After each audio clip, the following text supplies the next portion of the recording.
Bismillahirrahmanirrahim. Assalamualaikum warahmatullahi wabarakatuh. Alhamdulillahi hamdan katsiran tayyiban mubarakan fih, kama yuhibbu rabbuna wa yardhah. Asyhadu an la ilaha illallah wahdahu la syarikalah, wa asyhadu anna Muhammadan abduhu wa rasuluh. Allahumma salli wa sallim wa barik ala nabiyyina wa habibina wa qudwatina Muhammadin wa ala alihi wa ashabihi wa man tabi'ahum bi ihsanin ila yaumiddin. Amma ba'du, kaum muslimin muslimat, para pemirsa dimanapun berada, yang semoga senantiasa dimuliakan oleh Allah Subhanahu wa ta'ala. Di antara ibadah yang sangat agung dan merupakan inti dari semua ibadah, yaitu berdoa kepada Allah Subhanahu wa ta'ala. Berdoa merupakan ibadah yang sangat agung, bahkan merupakan intisari dari semua ibadah. Oleh karenanya Rasulullah sallallahu alaihi wasallam bersabda, "Ad-du'a'u huwal ibadah." Doa adalah intisari dari ibadah. Karena tidaklah kita dapatkan suatu ibadah melainkan terkandung di dalamnya doa. Dan doa merupakan ibadah yang alhamdulillah ya setiap hari sering berkali-kali kita amalkan. Di dalam sholat kita, di dalam dzikir kita, bahkan di dalam seluruh aktivitas kita, seorang mukmin ya senantiasa kita mengawali dan mengakhiri aktivitas dengan berdoa. Dan kita memang sangat butuh dengan doa. Dan Allah Subhanahu wa ta'ala jadikan doa sebagai senjata bagi seorang mukmin. Senjata yang dengannya seorang mukmin bisa mendapatkan apa saja yang dia inginkan dari kebaikan-kebaikan dunia maupun kebaikan-kebaikan akhirat. Senjata yang dengannya seorang mukmin bisa menyelamatkan dirinya, menyelamatkan keluarganya dari segala apa yang dia khawatirkan menimpa dirinya dan keluarganya di dunia dan di akhirat. Rasulullah sallallahu alaihi wasallam tegaskan, ad-du'a'u silahul mu'min. Doa adalah senjata bagi seorang mukmin. Dan doa ya adalah senjata yang paling utama. Senjata pertama dan yang paling utama. Doa bukan senjata yang kedua, ketiga, atau bahkan yang terakhir, tidak. Tapi doa adalah senjata yang paling baik, senjata pamungkas, senjata utama bagi seorang mukmin untuk bisa meraih apa yang dia inginkan dari kebaikan-kebaikan dunia maupun kebaikan-kebaikan akhirat. Dan alhamdulillah, karena rahmat Allah Subhanahu wa ta'ala, kabar gembira bagi kita sebagai seorang mukmin bahwasanya Allah Subhanahu wa ta'ala ia berjanji akan mengijabahi, mengkabulkan doa orang-orang yang berdoa kepadanya. Allah Subhanahu wa ta'ala tegaskan di dalam beberapa ayat. Di antaranya Allah Subhanahu wa ta'ala berfirman, "Wa qala rabbukum ud'uni astajib lakum." Dan Rabb kalian Allah Subhanahu wa ta'ala telah berkata, "Berdoalah kalian kepadaku, maka akan aku kabulkan doa kalian." Di dalam surat Al-Baqarah Allah Subhanahu wa ta'ala berfirman, "Wa idza sa'alaka 'ibadi anni fa inni qarib. Ujibu da'watad da'i idza da'an." Katakanlah wahai Muhammad, apabila ada hambaku bertanya kepadamu tentangku, tentang Allah Subhanahu wa ta'ala, maka kabarkan fa inni qarib. Kabarkan kepadanya bahwasanya saya Allah Subhanahu wa ta'ala adalah dekat. Dan kedekatan Allah di sini bukan kedekatan zat, karena zat Allah ada di atas langit. Namun kedekatan di sini adalah ilmu Allah, rahmat Allah, ijabatud doa dari Allah sangatlah dekat. Oleh karenanya setelahnya Allah mengatakan, "Ujibu da'watad da'i idza da'an." Saya akan mengijabahi, mengkabulkan doa orang-orang yang berdoa. Ini kabar gembira. Berupa janji Allah Subhanahu wa ta'ala bahwasanya Allah akan mengijabahi, mengkabulkan doa orang-orang yang berdoa kepadanya. Akan tetapi kaum muslimin muslimat, Para pemirsa rahimani Allah wa iyyakum jami'an. Ya, Allah Subhanahu wa taala akan menunaikan janjinya. Allah akan mengijabai doa orang-orang yang berdoa kepadanya ya apabila telah terpenuhi syarat-syaratnya dan terbebaskan dari mawani'-mawani'nya atau penghalang-penghalangnya.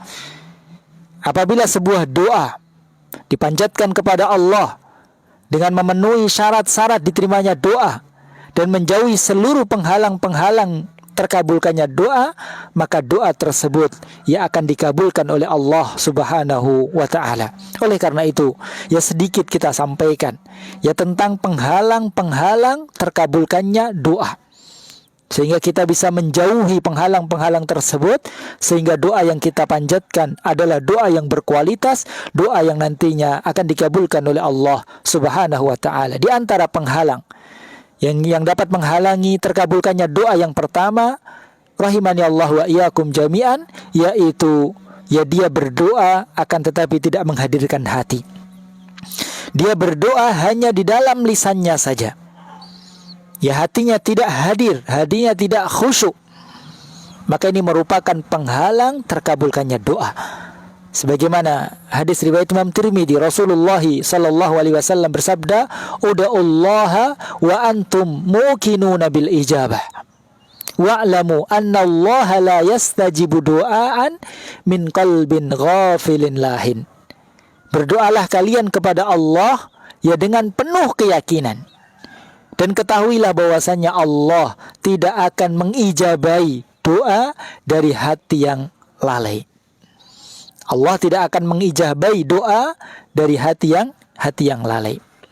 Ya. Kemudian ya penghalang yang kedua yang dapat menghalangi ya terkabulkannya doa yaitu terburu-buru, tergesa-gesa, ingin segera dikabulkan. Ya seorang apabila dia berdoa kepada Allah meminta sesuatu, kemudian dia memaksa Allah, ya dia menginginkan ya agar Allah segera untuk mengkabulkan doanya, dia terburu-buru, maka justru ini menjadi penghalang terkabulkannya doa. Sebagaimana ya Rasulullah sallallahu alaihi wasallam bersabda dalam hadis muttafaqun alaih, yustajabu li ahadikum ma lam ya'jal. Doa kalian akan dikabulkan oleh Allah selama kalian tidak tergesa-gesa, selama kalian tidak terburu-buru. Yaqulu, dia mengatakan, qad da'autu falam yustajab li. Dia mengatakan, saya telah berdoa kepada Allah, tapi Allah tidak kunjung mengkabulkan doa tersebut. Ini penghalang yang kedua. Kemudian penghalang yang ketiga, yang dapat menghalangi doa kita untuk dikabulkan oleh Allah Subhanahu wa taala, yaitu makanan minuman yang haram. Apabila seorang mengkonsumsi makanan minuman yang haram, wa na'udzubillahi min dzalik, maka ya hal tersebut dapat menjadi penghalang terbesar ya untuk dikabulkannya doa oleh Allah Subhanahu wa taala. Sebagaimana dalam hadis riwayat Imam Muslim, Rasulullah sallallahu alaihi wasallam menyebutkan seorang pemuda, wa dzakara ar-rajula yutilus safar ash'asa akbar yamuddu yadayhi ila samai ya rabbi ya rabb. Rasulullah menyebutkan seorang pemuda yang telah melakukan perjalanan yang panjang, musafir, dan dia sangat membutuhkan, keadaannya sangat membutuhkan. Ya bajunya compang-camping, rambutnya kusut. Ini semuanya merupakan sebab dikabulkannya doa. Wa yamuddu yadayhi ilas sama. Kemudian dia berdoa dengan menadahkan kedua tangannya, mengangkat kedua tangannya ke langit, meminta kepada Allah. Kemudian dia bertawassul, ya Rabbi ya Rabbi. Ya orang tersebut, pemuda tersebut memiliki banyak sebab dikabulkannya doa. Safar, sangat membutuhkan. Ya kondisi sangat membutuhkan, mengangkat kedua tangan dalam berdoa, bertawassul dengan rububiyah Allah. Ya ini merupakan ya sebab-sebab dikabulkannya doa. Tapi apa kata Rasulullah? Wa mat'amuhul haram, wa mashrabuhul haram, wa malbasuhul haram, wa ghudhiya bil haram, fa anna yustajabulah. Akan tetapi pemuda tersebut, makanan yang dia makan haram, minuman yang dia minum haram, pakaian yang dia kenakan haram, dan dia dikenyangkan dengan sesuatu yang haram, fa anna yustajabulah. Maka bagaimana doanya akan dikabulkan oleh Allah Subhanahu wa taala? Seorang pemuda yang memiliki banyak sebab dikabulkannya doa, ya akan tetapi doanya sulit dikabulkan oleh Allah karena penghalang yang menghalangi doa tersebut, yaitu makanan, minuman, pakaian yang haram. Wa na'udzubillah min dzalik. Kaum muslimin, muslimat, rahimani Allah wa iyyakum jami'an. Ya, seorang apabila berdoa kepada Allah, ya dia jauhi seluruh penghalang-penghalang terkabulkannya doa, terpenuhi seluruh syarat-syarat diterimanya doa, maka pasti doa tersebut akan dikabulkan oleh Allah Subhanahu wa taala. Akan tetapi poin yang terakhir yang perlu kita ketahui, bahwasanya Allah Subhanahu wa taala memiliki beberapa cara untuk mengabulkan doa hambanya. Sebagaimana disebutkan oleh Rasulullah sallallahu alaihi wasallam, "Ma min muslimin yad'ullaha bida'watin laisa fiha ismun wala qati'atu rahim illa a'tahullahu ihdath thalas." Tidaklah seorang muslim dia berdoa kepada Allah Subhanahu wa taala yang di dalam doanya ya tidak ada perbuatan dosa. Di dalam doanya tidak memutuskan tali silaturahmi, maka Allah pasti akan mengkabulkan doanya ya dengan salah satu dari tiga cara. Apa tiga cara tersebut? Kata Rasulullah, yang pertama, ayu ajjalalahu da'watuh, yaitu doanya akan segera dikabulkan oleh Allah sesuai dengan apa yang dia minta.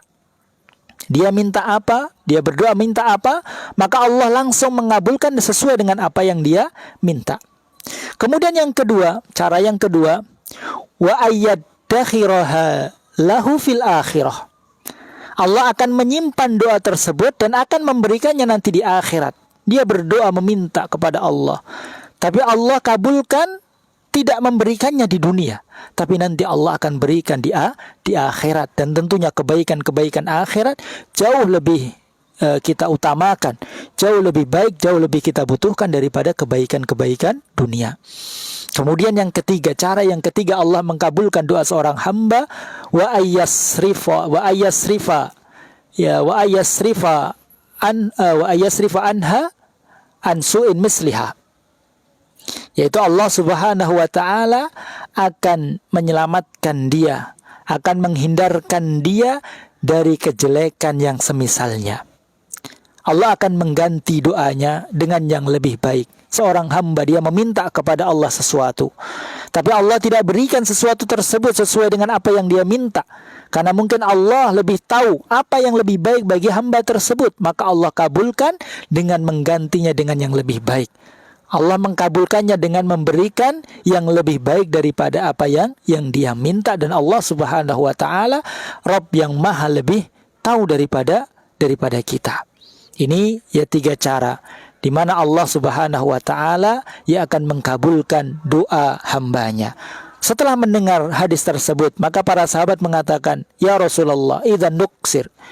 Ya Rasulullah, kalau begitu kita akan memperbanyak berdoa kepada Allah.